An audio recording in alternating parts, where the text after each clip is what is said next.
दोस्तों नमस्कार, मैं ब्रजमोहन शर्मा प्रत्येक रविवार की तरह आज फिर मैं आपके बीच आपसे एक सत्य बात करने आया हूँ, सही बात करने आया हूँ, सटीक बात करने आया हूँ। दोस्तों मैं प्रत्येक रविवार को आपके बीच एक नई चीज़ लेके आता हूँ, क्योंकि मेरा एक उद्देश्य है कि अपनी रोज़मर्रा के जीवन में, अपने दैनिक जीवन में मेरे देश का प्रत्येक व्यक्ति जागरूक बने, क्योंकि कभी कभी छोटी मोटी समस्याएं भी ना जानकारी में नासूर बन जाती हैं। इसलिए मैं चाहता हूं कि मेरे प्रत्येक व्यक्ति मेरे देश का जागरूक बने, क्योंकि ऐसा होता है कि चाहे आदमी कम पढ़ा लिखा हो चाहे ज़्यादा पढ़ा लिखा हो, क्योंकि वो जिस क्षेत्र में होता है उसे उसी बात की जानकारी ज़्यादा होती है। इसलिए मैं चाहता हूं कि उसको प्रत्येक चीज़ के बारे में जानकारी होनी चाहिए। इसीलिए मैं एक नया वीडियो लेके आपके सामने प्रत्येक रविवार को आता हूं, और आप मेरा प्रत्येक वीडियो बड़े ध्यान से देखें, ध्यान से सुनें और उसे समझें। अगर आपको अच्छा लगे तो आप उसे लाइक करें, कमेंट करें, शेयर करें और सब्सक्राइब करें। तो आज भी मैं एक ऐसी महत्वपूर्ण जानकारी लेके आया हूँ कि जो हमारे देशवासियों के जीवन में बहुत ही अनमोल है। इस बात की प्रत्येक व्यक्ति को जानकारी होनी चाहिए कि हमें अपने अधिकारों के प्रति सजग रहना चाहिए। इसलिए आज मैं इतनी महत्वपूर्ण जानकारी लेके आया हूं कि देश का प्रत्येक व्यक्ति ये चाहता है कि मेरा एक छोटा सा आशियाना हो, अपना निजी, मतलब मेरा एक घर हो। और घर खरीदते समय हमें किन किन बातों का विशेष रूप से ध्यान रखना चाहिए, क्योंकि आजकल प्रत्येक व्यक्ति पैसा कमाना चाहता है, तो पैसे कमाने के लालच में वो बहुत से लोगों को धोखा भी देने को तैयार है। और हम लोगों का जो पैसा है बड़ा कीमती है। हम अपना आशियाना बनाने के लिए, अपना घर बनाने के लिए जाने कैसे कैसे पैसे जोड़ कर अपने बच्चों के लिए एक छोटा सा आशियाना बनाना चाहते हैं। अगर वो भी पैसा हमारा किसी गलत हाथों में चला जाए और हमें कोर्ट कचहरी के चक्कर लगाने पड़े, तो उससे क्या फायदा। तो इसलिए मैं आज बहुत ही महत्वपूर्ण वीडियो लाया हूं। प्रत्येक व्यक्ति इसे ध्यान से सुने और समझे। आज मेरे वीडियो का जो विषय है वो है कि हमें अपने आशियाने का, अपने घर का, अपने फ्लैट का, अपने खेत का बैनामा कराते समय, सेल डीड कराते समय विशेष रूप से किन किन बातों का ध्यान रखना चाहिए। आज मेरा सब्जेक्ट ये। तो मेरे दोस्तों, मेरी बात बड़े ध्यान से सुनना और समझना कि हमें बैनामा कराते समय विशेष रूप से यह ध्यान रखना चाहिए कि जिस प्रॉपर्टी को हम खरीद रहे हैं, जिस प्रॉपर्टी को हम परचेज कर रहे हैं, वो प्रॉपर्टी क्लियर है या नहीं है। प्रॉपर्टी खरीदते समय कम से कम मिनिमम 30 वर्ष का उसका टाइटल अवश्य चेक करें। टाइटल का मतलब ये होता है कि उसमें यह देखना होता है कि जो जमीन हम खरीद रहे हैं, जो प्लॉट हम खरीद रहे हैं या जो फ्लैट हम खरीद रहे हैं, वो हमसे पहले किसके पास थी, फिर उससे पहले किसके पास थी, फिर उससे पहले किसके पास थी। इस तरह की एक चेन बनती चली जाती है, उसको हम कहते हैं टाइटल। अगर इसी बीच हमारा कहीं टाइटल ब्रेक हो रहा है तो हमें उसकी जानकारी उस ऑनर से करनी चाहिए जिसकी प्रॉपर्टी हम खरीद रहे हैं। उससे पूछना चाहिए टाइटल ब्रेक क्यों है। अगर टाइटल ब्रेक होता है तो नेचुरल है प्रॉपर्टी में कोई ना कोई कमी है। इसलिए हमें सबसे पहले इस बात का विशेष ध्यान रखना चाहिए। नंबर 2, जब हम प्रॉपर्टी खरीद रहे हैं और हम सेल डीड कराने के लिए तैयार होकर रजिस्ट्रार ऑफिस जा रहे हैं, तो सबसे पहले हमें एक ब्रीफ, एक रफ हमें प्रिंट निकलवाना होगा अपने कातिब से। उसे हमें बड़ी गहनता से पढ़ना होगा, क्योंकि उसमें लिखा हुआ एक एक शब्द इतना महत्वपूर्ण होता है कि अगर एक बार वो रजिस्ट्रार के यहाँ चढ़ गया और हमारे सेल डीड में कोई शब्द में गलती हो गई तो उसे चेंज कराने में हमें बहुत एड़ी चोटी का जोर लगाना पड़ता है। और बहुत सी चीज़ तो ऐसी हैं कि सेल डीड में चेंज भी नहीं होती हैं। जैसे बाउंड्री है, हमारे फ्लैट की हो या मकान की हो या खेत की हो, बाउंड्री है तो बाउंड्री में ईस्ट में, वेस्ट में, नॉर्थ में, साउथ में जो लिखा होता है, जो एक बार लिख गया सेल डीड में वो कभी चेंज नहीं होता है। दूसरी चीज खसरा नंबर है। खसरा नंबर को हम गाटा नंबर भी कहते हैं, खेवट नंबर भी कहते हैं। पुराने समय में खेवट नंबर कहा करते थे। और हमें क्रेता विक्रेता के नामों को भी, उनके एड्रेस को भी बड़ी बारीकी से पढ़ लेना चाहिए, समझ लेना चाहिए।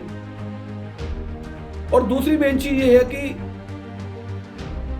जिस भूमि को हम खरीद रहे हैं, जिस प्लॉट को हम खरीद रहे हैं, उसके बारे में हमें यह जानकारी अवश्य होनी चाहिए कि जैसे कोई एग्रीकल्चर लैंड खरीदता है, कृषि भूमि खरीदता है तो वो हेक्टेयर में आती है, कोई फ्लैट खरीदता है तो स्क्वायर यार्ड में आती है, मीटर में आती है। इसी तरह मकान का होता है, वो भी स्क्वायर यार्ड में आता है, गज में आता है, मीटर में आता है।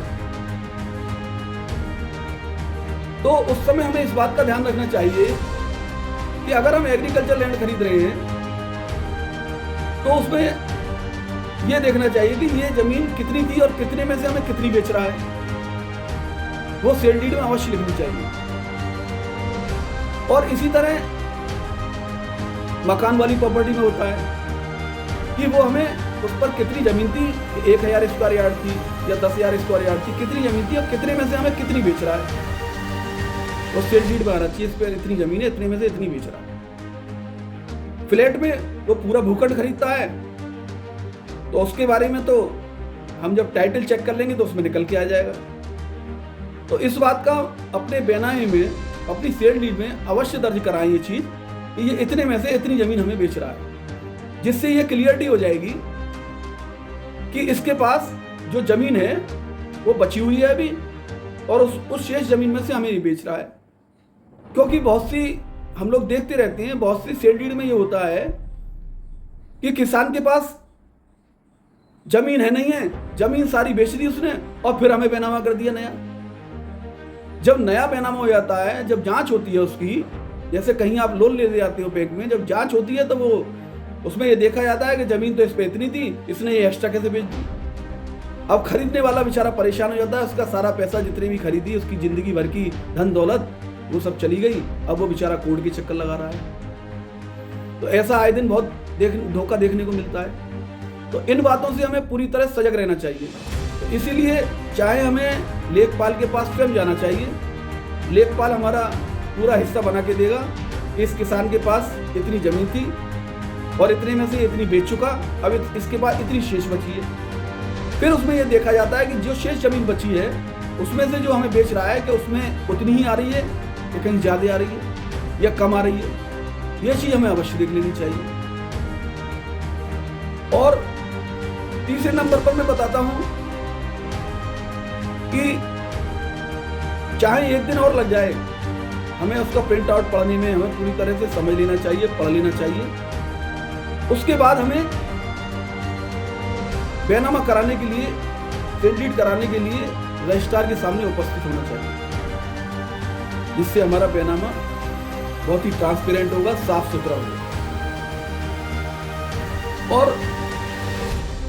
अब मैं आता हूं आपकी कृषि भूमि पर। जैसे आप कृषि भूमि परचेज करना चाह रहे हैं, तो कृषि भूमि को परचेज करते समय आपको यह अवश्य देख लेना चाहिए कि जो जमीन हम परचेज कर रहे हैं वो जमीन कहीं पट्टे की तो नहीं है, लीज की तो नहीं है। क्योंकि हमारे उत्तर प्रदेश के अंदर बहुत सी सरकारों ने गरीब लोगों को जो जमीनें पट्टे पर कार्य करने के लिए दे दी, तो वो उन जमीनों को भी बेच रहे हैं।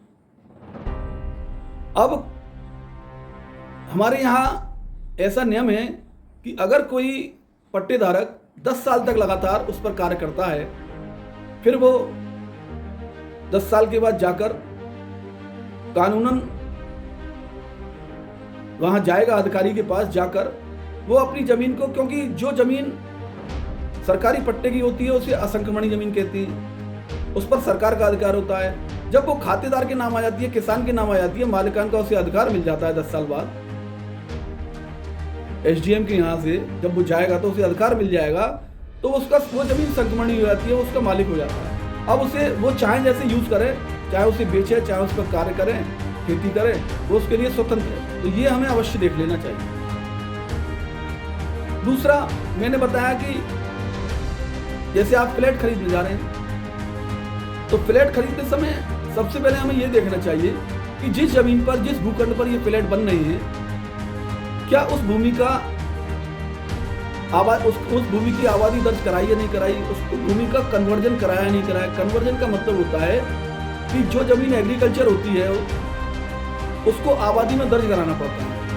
जो पिछली पहले ये सेक्शन 143 बोला जाता था, और आज ये सेक्शन उत्तर प्रदेश में इसका 880 बोला जाता है। तो इस सेक्शन में उसे दर्ज कराना पड़ता है, आबादी में दर्ज कराई या नहीं कराई। और दूसरी चीज, उसका एडीए से नक्शा पास कराया नहीं कराया। मैं एडीए इसलिए बोल रहा हूँ कि हमारे अलीगढ़ में एडीए है, अथॉरिटी, अलीगढ़ डेवलपमेंट अथॉरिटी, तो लखनऊ में एलडीए है, कानपुर में केडीए है। तो इस तरह हर शहर के हिसाब से उसका नाम शहर का पहले आएगा, फिर डेवलपमेंट अथॉरिटी आएगा, इसे विकास प्राधिकरण कहते हैं। तो उसमें ये भी आपको देखना चाहिए कि जो हम फ्लैट खरीदना चाह रहे हैं कि जा रहे हैं, वो डेवलपमेंट अथॉरिटी से पास है कि नहीं है वो प्रोजेक्ट।